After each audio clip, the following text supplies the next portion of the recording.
Pensar, soñar y vivir el país posible. Con Pedro Méndez. Primero que todo.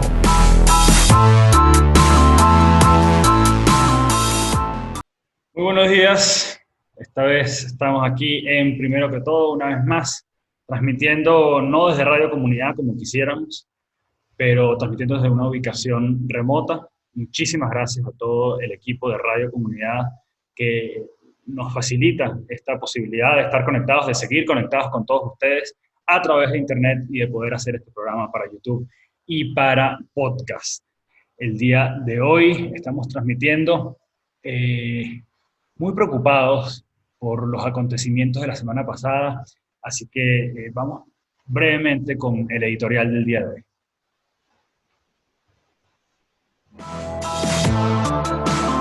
Editorial Aquí y Ahora. Vemos en las redes sociales, en un país en el que no hay libertad de prensa, en el que no hay libertad de expresión, en el que los periodistas son perseguidos, vemos en las redes sociales las imágenes de los complejos petroleros en llamas, vemos las imágenes de la gente teniendo que caminar, que sacar a lomo de mula los cultivos. Vimos las imágenes de los cultivos de arroz secos, porque no hay combustible para toda la maquinaria que tiene que ver con el regadío, porque no hay electricidad, porque no hay servicios de ningún tipo. Mientras la gente en las ciudades muere de hambre, el campo venezolano está sin combustible, el campo venezolano está sin electricidad, el país está detenido, el país está parado. Y esto no tiene absolutamente ninguna justificación lógica en un país con las reservas petroleras que tenemos, en un país con las reservas gasíferas que tenemos, en un país con el complejo refinador que tenemos desde hace 30, 40, 50 años, que en algún momento llegamos a producir 1.200.000 barriles de gasolina y que hoy el venezolano no tenga gasolina para salir a ninguna parte. Es cierto que el sistema de precios de la gasolina en Venezuela ha fracasado, ha colapsado, no tiene ningún sentido seguir regalando la gasolina, pero lo que tampoco tiene sentido es haber dejado de destruir la industria petrolera y lo que menos aún tiene sentido es ver buques venezolanos saliendo con combustible, con derivados de petróleo hacia Cuba, para regalarle el petróleo a Cuba, que es esa pequeña isla fracasada que nos ha colonizado, nos ha intentado colonizar durante estos 20 años.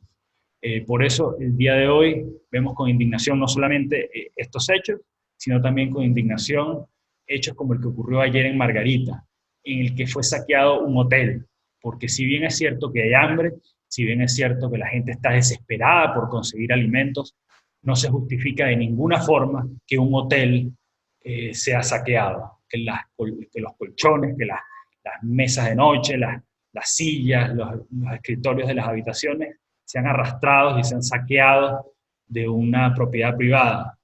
Eso es a lo que nos ha llevado, a eso es a lo que nos ha llevado el socialismo.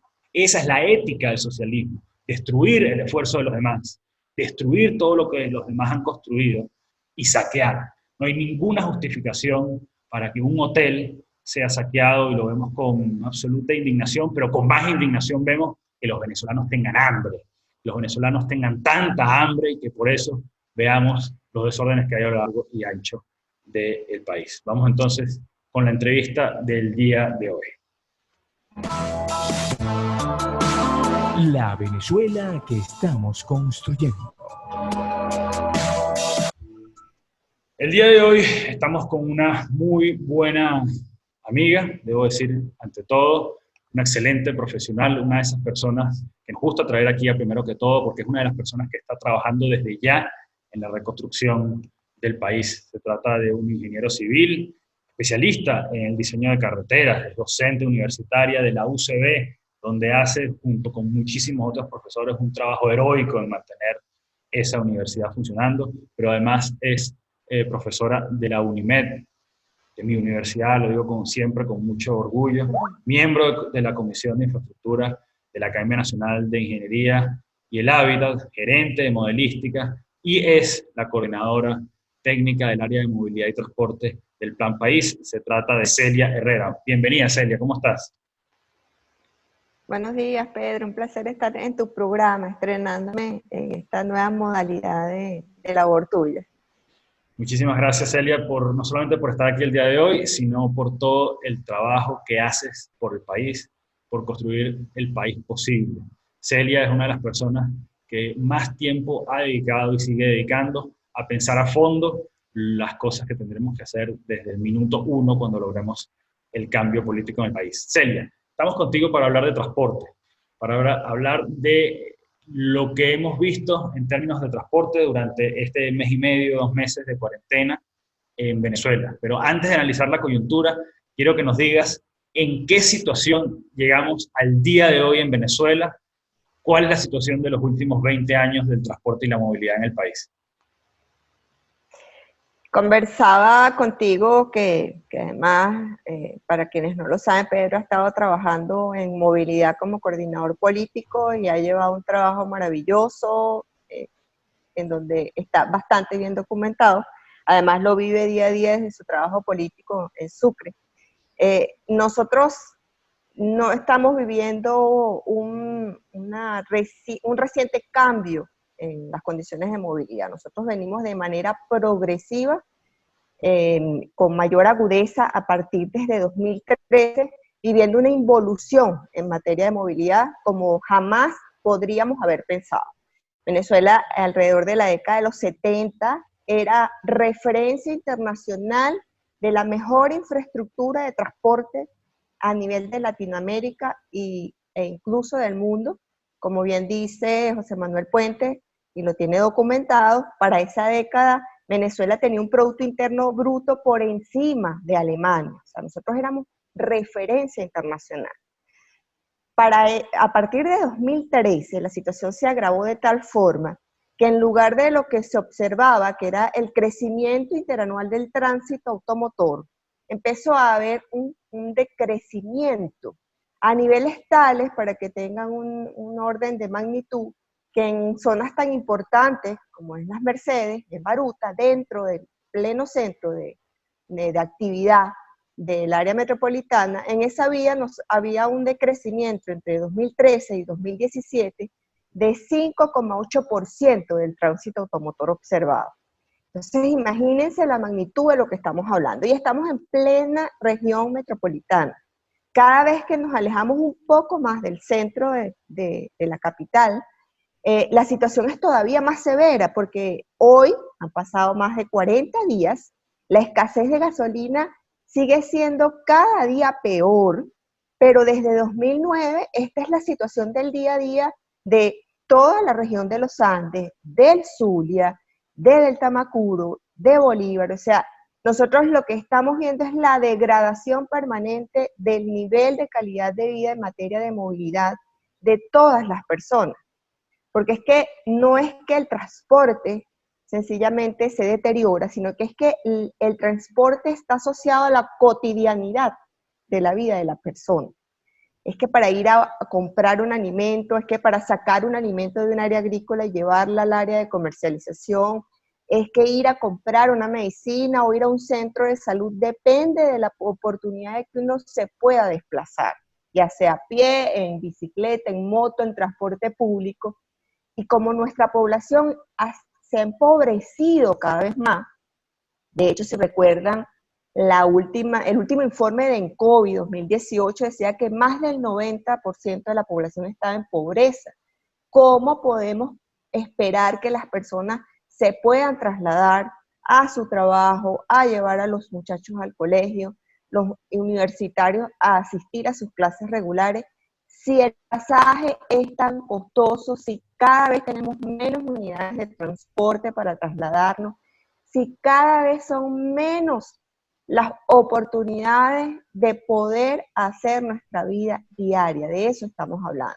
Y eso no es una cosa que pasó en la cuarentena. La cuarentena simplemente incluso le ha puesto las cosas más fáciles al gobierno del señor Maduro, porque sencillamente algunos hemos optado por la cuarentena voluntaria y sencillamente no salimos. y muchas personas en este momento están en sus casas, pero además en una situación en que estarían obligados si salieran en este momento porque no hay gasolina y todo el parque automotor venezolano funciona con combustible fósil, ya sea gas, gasoil o gasolina. Entonces, ¿cómo podemos atribuirle al virus la situación tan grave? Una pregunta, antes de ir a la coyuntura coronavirus, danos algunas cifras de lo que era la situación del transporte en Venezuela hasta enero de este año, hasta diciembre de este año, lo que hemos observado durante el año pasado, las cifras que tenemos. Bueno, fíjate que de las cifras nuestras, digamos que las oficiales, lamentablemente, como es costumbre, no hay información que referir. El último anuario estadístico que nos daba Parque Automotor, por ejemplo, en Venezuela, es de 2015. Entonces lo que hacemos es que nos vamos a la gente que ha llevado el récord de Parque Automotor en Venezuela desde la iniciativa privada, que es FABEMPA, y FABEMPA en su último reporte de Parque Automotor, que es del año al cierre de 2018, nos decía que nuestro parque automotor rondaba 4.082.915 vehículos, de los cuales aprovecho de comentar que 84% trabaja con gasolina, 6,8% con diésel y 4,8% con gas natural. De eso, fíjense que ya para ese mismo informe, FABEMPA nos dice que la cantidad de vehículos inactivos se incrementó entre 2017 y 2018 en 4,8%, por razones que todos conocemos, que además son de larga data, que es la escasez de repuestos, la pérdida de poder adquisitivo, la inflación, la caída de la economía, la inseguridad ciudadana, la escasez de combustible, tan solo por mencionar algunas de las cosas que han sido variables de que de manera permanente han estado allí y que limitan las condiciones de movilidad. Celia, entonces esta situación, digamos, sistémica, esta situación que además viene observándose en el país desde hace ya mucho tiempo, nos encuentra con la coyuntura coronavirus y con el hecho de que vemos unas cifras que son en las que yo no tengo ninguna confianza, que son las cifras del régimen en torno al número de contagiados, pero yo tengo la tesis, y lo hemos conversado en alguna oportunidad, de que en Venezuela ya veníamos estando en cuarentena. Es decir, un país al que llegaban más o menos unos 65 vuelos semanales del exterior, cuando eso es lo que llega a cualquier país de la región en una hora. Un país en el que es tan difícil moverse entre una ciudad y otra, tan costoso para la gente ir de Caracas a Valencia, de Caracas a Barquisimeto, de Barquisimeto a San Cristóbal, un país que digamos que está aislado, y además dentro de las ciudades es que es tan difícil moverse. Hace unos días una amiga que está en Fila de María, está en Caucahuita, el nieto se le fracturó un bracito. Y parte del drama que ella tenía en el momento en que me llama, no es solamente el hecho de saber que no iba a conseguir servicio de salud para el asunto del brazo del niño, sino que ella me decía, ¿cómo salgo de Caucahuita? Pedro, ¿cómo pago un transporte, un carro que me lleve hasta Petare? Hasta Petare, bueno, estamos diciendo Caucahuita a Petare, dentro del municipio Sucre, ni siquiera que me estaba diciendo que tenía que ir de Caucahuita a los Magallanes de Catia. Es que estaba queriendo ir de Caucahuita a Petare. Yo tengo entonces la tesis de que ya nosotros estábamos en cuarentena. ¿Tú cómo lo ves? Mira, tu tesis es perfectamente válida y así es. Definitivamente nosotros venimos, lo que pasa es que uno piensa, bueno, ya estamos en lo peor, pero como bien le escuché en un momento a Francisco Faraco, en Venezuela el fondo es móvil. Uno cree que ya llegó a tope, al fondo, a lo más grave, pero no, siempre se puede poner peor. Y la situación es tan grave como la que tú estás comentando, y casualmente ayer en el Twitter del doctor Olivares veíamos en Vargas a una ambulancia que se quedó sin gasolina y estaban llevando en la camilla, a rastras por la calle, el personal paramédico para tratar de llegar al hospital de Pariatre. De esas cosas estamos hablando. Entonces, una cuestión de salud que prioritaria, estamos hablando de salvaguardar la vida de una persona, no hay una capacidad cierta de poder asegurarla. Entonces tu tesis es perfectamente válida. Así es, nosotros estamos en una situación de emergencia, pero una emergencia, fíjate que hay declarado un estado de alarma, pero un estado de alarma que parece bipolar, porque para lo que ha servido es, por ejemplo, para favorecer algunos grupos y para resguardar a los que aparentemente tienen miedo, porque entonces nos trancan la Panamericana eh, bajo ese esquema del estado de alarma, porque si recuerdan, desde la Constitución hay un derecho consagrado que es el libre tránsito, un libre tránsito que además se utilizó para echar para atrás una medida como pico y placa, en Baruta y Chacao, pero que además se utiliza ahorita para distribuir gasolina, favoreciendo a unos grupos muy particulares, muy VIP, que entonces pueden llegar a una estación de gasolina y colocar combustible, pero que no se distribuye de igual manera para el resto de las personas. Y estamos hablando de sectores tan importantes como mantener a nuestros médicos y al personal de enfermería y todo lo que tiene que ver con el sector salud, garantizarle que puedan prestar sus servicios, porque esas personas no han dejado de trabajar. Celia, saliendo un poco de la coyuntura, hemos trabajado tú por muchísimo tiempo y hemos trabajado juntos ya por más de un año, trabajando en el Plan País y en la reconstrucción de la movilidad y el transporte en Venezuela. Y aquí, en primero que todo, justamente uno de los énfasis que queremos hacer es pensar en las soluciones y lo que tendremos que hacer a partir del minuto uno en las capacidades que tenemos hoy en día. Háblanos un poco de eso que hemos diseñado allí en Plan País para las primeras de cambio, para el corto plazo, para el mediano plazo, para rehacer la movilidad y el transporte en Venezuela.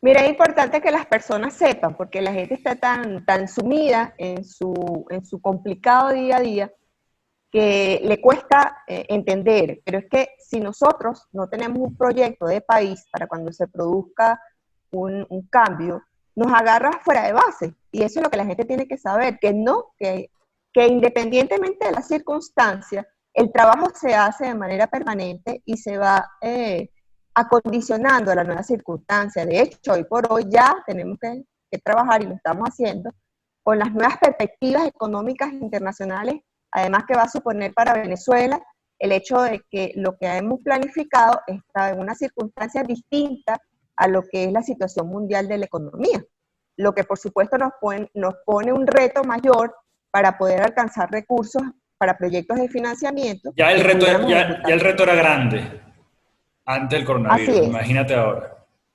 Imagínate ahora, porque vamos a tener que competir con el resto de los países que, como nosotros, van a necesitar de fondos internacionales para poder hacer cosas, ¿no?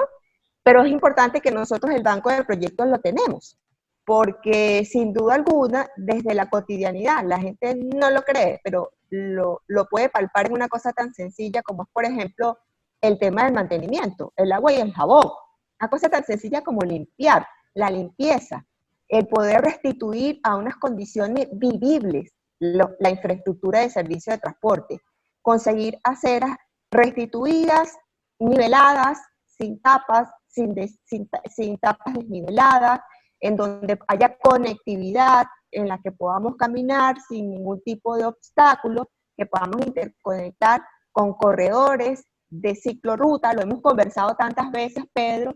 En Sucre, entre Sucre y Baruta, hay un corredor maravilloso, entre Sucre y Chacao, que es la Francisco de Miranda, en donde perfectamente se puede implantar una ciclorruta, y hay tantos otros espacios donde ese sector, para el que moverse en bicicleta sí es una opción, lo puede hacer.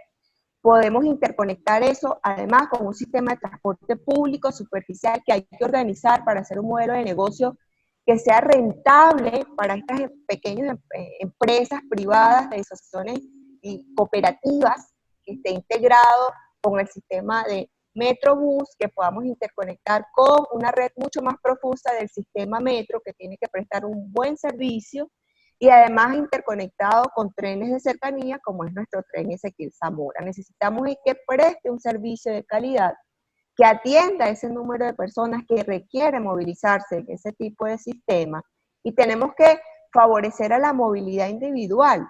Tenemos que crear los espacios para que las personas se puedan desplazar a pie, para que puedan desplazarse en bicicleta, y hay que garantizar la limpieza. Fíjate qué importante fue retomar el aseo y la limpieza para evitar la contaminación de personas en esta situación de coronavirus. Pero es que recordemos que no solamente el coronavirus, estamos hablando de tuberculosis, de una simple gripe, o sea, de cantidad de enfermedades que se pueden transmitir, pero también se pueden evitar si nosotros tenemos superficies limpias y mantenemos esa rutina de mantenimiento que además fue parámetro de referencia con empresas como la del metro. Hay que sacarla, el papel moneda del sistema de transporte.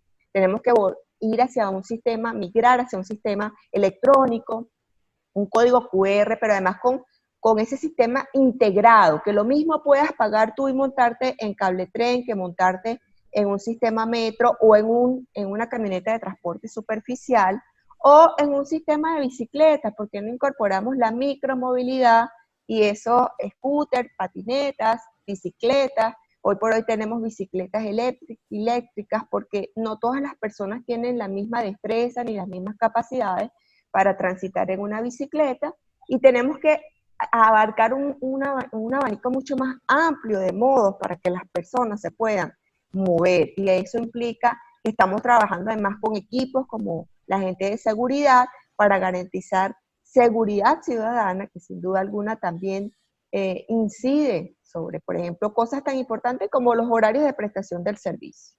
Celia, háblanos un poco de la situación de nuestros puertos y aeropuertos para volver a conectar a Venezuela.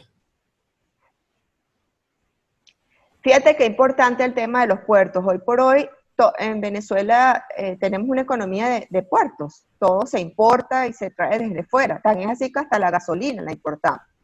Entonces, las capacidades, nuestro equipo de expertos, como tú bien sabes, en el área de marítima y puerto, es un equipo de primera sin duda alguna. Y tenemos las capacidades físicas de infraestructura de servicio para poder captar y tener una economía de puertos que solamente hay que sanear, hay que reinstitucionalizar y lograr una credibilidad y unos trámites administrativos transparentes, porque ya sabemos el flagelo de la corrupción en el país, que nos hace esa referencia de esos niveles de deshonor que dan vergüenza, ¿no? Pero saneando la administración, nosotros tenemos capacidad para recibir buques con contenedores y poder administrar esa economía, e incluso de reactivarse la economía dentro del país, estaríamos en capacidad no solamente de importar, sino también de exportar. Hoy por hoy a nivel internacional, además, la mayor parte del transporte está asociado a transporte de carga, porque se están transportando insumos para el tema de salud, por supuesto alimentos y medicinas, y esa es la que todavía permanece, ¿no? Y en el tema del transporte aéreo ha sido uno de los más afectados, y yo me temo que no solamente para Venezuela, sino para el resto del mundo va a haber empresas que se van a ver en graves aprietos, y ya los gobiernos serios están haciendo algún tipo de medidas, implementando algún tipo de medidas para tratar de darle un espaldarazo y que puedan sobreponerse a lo que significa que la mayor parte de los aeropuertos internacionales hoy por hoy están cerrados, y lo que se están dando son vuelos por razones humanitarias, tratando de rescatar a aquellos turistas que viajaron a otros países y que no han podido retornar a sus hogares. ¿Cuáles serían cómo ves tú el largo plazo de la movilidad y el transporte en Venezuela? Ya no hablando del corto plazo, ya no hablando de las medidas más inmediatas que tenemos que tomar. ¿Cuál crees que debe ser la visión para el transporte y la movilidad en Venezuela y el rol de Venezuela en Latinoamérica y en la región? Mira, la visión tiene que ser una visión optimista. Nosotros no podemos, a sabiendas de que todo pasa por un cambio de sistema político, la visión tiene que ser objetiva, optimista. ¿En qué sentido? En que nuestra visión tiene que ser cuál es el país que le vamos a dejar a la generación de los próximos 30, 40, 50 años. cómo los vemos moviéndose. Y por supuesto tenemos que querer lo mejor para ese país. Y ese país supone que nosotros tenemos que trabajar en aras de recuperar los sitiales de honor que tuvo Venezuela en sus mejores momentos. Y habrá que completar alguna infraestructura de servicio, tramos que están pendientes, como completar la extensión de la avenida Boyacá y conectarla con la autopista Caracas-La Guaira, completar la autopista perimetral Santa Lucía-Orusa, y habrá que hacer cosas que tenemos pendientes, como completar la línea 5 de metro y muchas otras obras, pero que en principio sabemos que no las vamos a poder acometer porque no va a haber recursos, pero sí tenemos una infraestructura de servicio muy valiosa, una red de vías interconectadas con las regiones y con otros países del mundo que bien podemos conservar y preservar, que se trata simplemente de hacer bacheo, repavimentaciones, señalización, demarcación, recuperar la seguridad ciudadana para que las personas puedan transitar sin el riesgo de ser abordados por la delincuencia en cualquier horario del día, que las personas puedan salir a la calle en las ciudades y poder caminar, tomar una bicicleta que un sistema de transporte público superficial, o recorrerlas en algún tipo de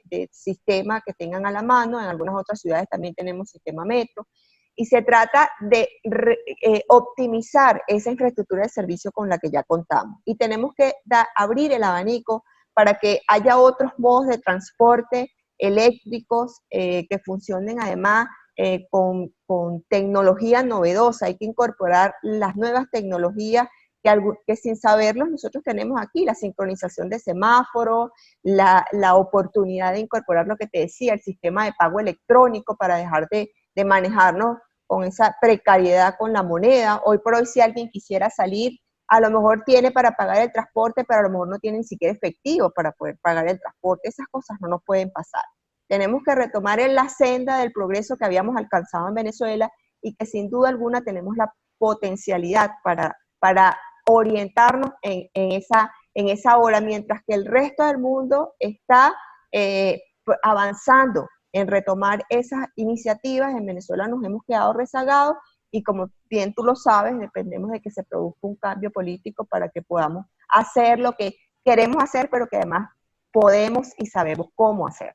Sí, yo creo que justamente pensando, el otro día alguien me preguntaba, bueno, pero razones para seguir peleando, para seguir luchando, para lograr el cambio político. En primer lugar, yo creo que el cambio político es condición sine qua non para que podamos recuperar al país. El régimen ha dado muestras de que no tiene ninguna voluntad, no tiene vocación, no tiene los recursos, no tiene el recurso humano para revertir la situación en la que nos ha metido, pero nos ha querido meter además en la situación que estamos viviendo. Pero cara al futuro, yo quiero que los venezolanos pensemos en las posibilidades que tiene Venezuela como un nodo de transporte para las Américas y para la región. Es decir, Venezuela es puerta de entrada y de salida hacia el resto de América del Sur. Caracas es la capital de América Latina más cercana a Europa. Venezuela puede convertirse en la puerta hacia toda la cuenca del Caribe, hacia toda la cuenca atlántica. Tiene unas condiciones incluso mejores que las que puede tener Tocumen como aeropuerto, que se ha dado para sí mismo el título de Hub de las Américas. Venezuela puede competir en esa liga. Venezuela puede competir con los puertos de agua profunda que hay en Venezuela, y los que pueden desarrollarse para ser, si no uno de los grandes puertos de América, al menos ser los de segunda o tercera línea en el comercio regional marítimo. Además tenemos la posibilidad o la condición de tener, como bien dices, una infraestructura que no hizo el régimen en estos 20 años, sino que justamente es una infraestructura que ya teníamos. Es decir, nuestros aeropuertos, nuestros puertos ya están en capacidad de recibir un aumento en el tráfico grandísimo. Es decir, lo que tenemos que preocuparnos es por meterle tecnología, como bien tú lo decías, meterle la posibilidad de lo que llaman the Internet of Things, el Internet de las cosas, es decir, que podamos todos nuestros puertos, nuestros aeropuertos, las unidades de transporte público, los carros particulares, estén conectados y podamos dar y recibir información y datos y aprovechar lo que es la tecnología hoy en día, que además no es ciencia espacial, es decir, es algo que está dominado por el mundo hace 10, 15, 20 años y prepararnos para tipos de movilidad como por ejemplo el Uber, los vehículos de uso compartido. Es decir, tenemos que mentalizarnos en la posibilidad de que eso viene y de que además tenemos las posibilidades por los recursos naturales que tenemos, porque Venezuela va a seguir siendo un país petrolero, lo que tenemos es que hacerlo bien, y Venezuela va a seguir siendo un país con una capacidad de generación eléctrica importantísima. Venezuela tiene instalados más o menos el triple de la capacidad de la demanda que hay hoy de energía eléctrica. El problema es que las plantas no están conectadas, las plantas no tienen combustible, las plantas no tienen mantenimiento y por eso la situación que tenemos hoy en día. Celia, muchísimas gracias por acompañarnos el día de hoy. Muchísimas gracias por el trabajo que haces día a día, no solamente por pensar el país del futuro, sino por seguir trabajando en el día a día por mantener nuestras instituciones, la academia, la universidad, los distintos espacios en los que colaboras, en los que opinas, en los que planificas. Muchas gracias. Gracias a ti. ¿Cómo no ser optimista con gente como tú echándole pichón al país que queremos? Claro que sí. Gracias, siempre Celia. estaremos trabajando por eso. Gracias. Y bueno, esto ha sido todo por el día de hoy aquí en Primero que Todo. Muchísimas gracias a todo el equipo en Radio Comunidad que nos permite seguir teniendo esta ventana para seguir hablando, para seguir opinando, para seguir mostrando las ideas de la Venezuela posible y a los actores, a los protagonistas que están planificando y trabajando desde ya en la reconstrucción del país. Les habló Pedro Méndez. Pueden conseguirme en @Pedro_Méndez_D. También les pido que revisen las redes sociales de Radio Comunidad, @Radio Comunidad, y también les pido que por favor nos encontremos el lunes que viene aquí a las 9 a.m. en Primero que Todo.